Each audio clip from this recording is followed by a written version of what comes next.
Bueno, una vez tengamos claros los elementos que componen lo psicológico y podamos definir y diferenciar qué es lo psicológico de lo que no es psicológico, podemos nosotros estar en la capacidad de utilizar esos conocimientos precisamente para aplicarlos y para hacer o llevar a cabo nuestras actividades y labores académicas y profesionales. En este caso, pues que tienen que ver con la docencia y la educación. Miren, la psicología es una disciplina que le puede servir muchísimo en la educación siempre y cuando ésta pueda y sepa utilizar los principios básicos que rigen la disciplina psicológica. Es probable que dentro de su accionar profesional las situaciones más apremiantes con las cuales se van a encontrar son, digamos, resumidas en tres dimensiones. La primera es problemáticas específicas del comportamiento que tengan algunos estudiantes con respecto a su clase. Es decir, siempre se van a encontrar con distintas problemáticas del comportamiento de las personas y en este caso particular de sus estudiantes. La segunda dimensión son situaciones de aprendizaje. Cómo hacer que una persona aprenda de mejor manera, cómo hacer que una persona eh, sea más eficiente en su aprendizaje, cómo elevar ese rendimiento académico y convivencial dentro de un aula de clases y dentro de una institución educativa. Y la tercera tiene que ver con cómo utilizar algunos principios básicos del comportamiento precisamente para analizar situaciones que tienen que ver con los dos factores anteriores. Ustedes tienen que aprender y desde la vez pasada yo les pedí un ejercicio muy puntual sobre el registro de comportamientos. ¿Por qué? Porque en la medida que ustedes aprendan a hacerlo, esto les va a facilitar mucho el trabajo cuando se enfrenten o se encuentren con situaciones apremiantes o particulares de estudiantes y que ustedes no sepan qué hacer. Esta es una de las salidas más fáciles que tienen, es decir, bueno, salidas fáciles entre comillas, a lo que me refiero es que esta es una de las herramientas más poderosas porque les permiten facilitar la vida a ustedes, facilitar la vida en términos académicos y profesionales.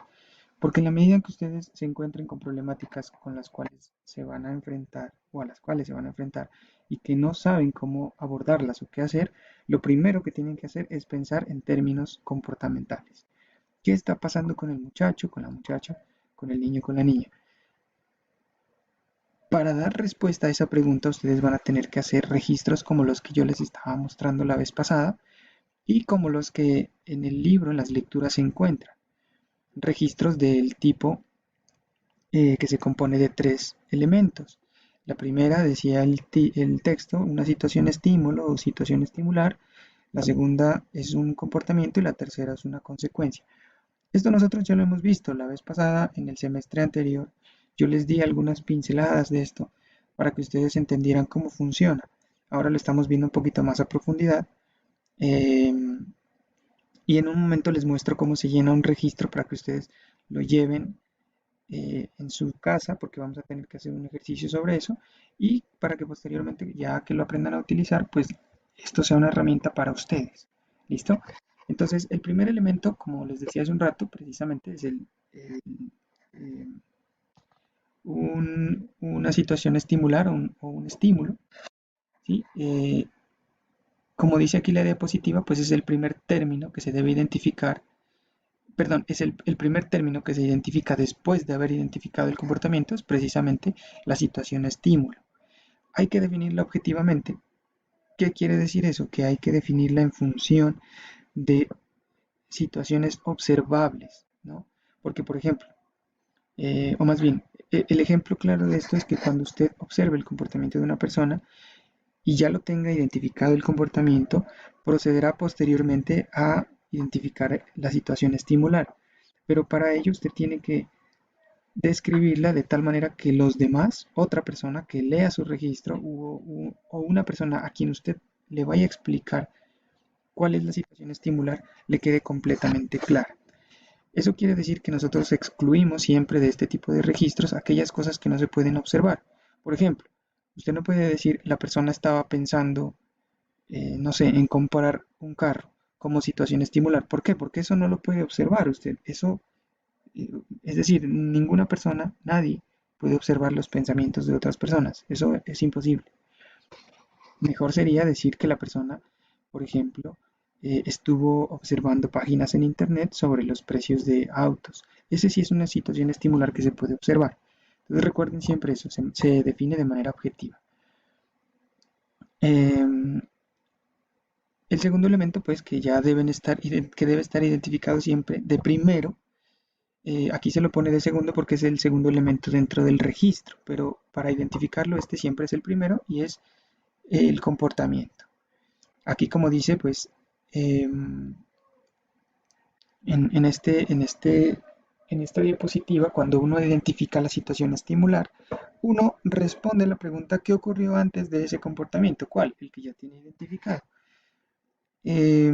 A lo mejor esto es un poquito confuso, pero lo que quiero que vean es que los puntos están organizados en función de qué se identifica primero, qué se identifica segundo y qué se identifica tercero.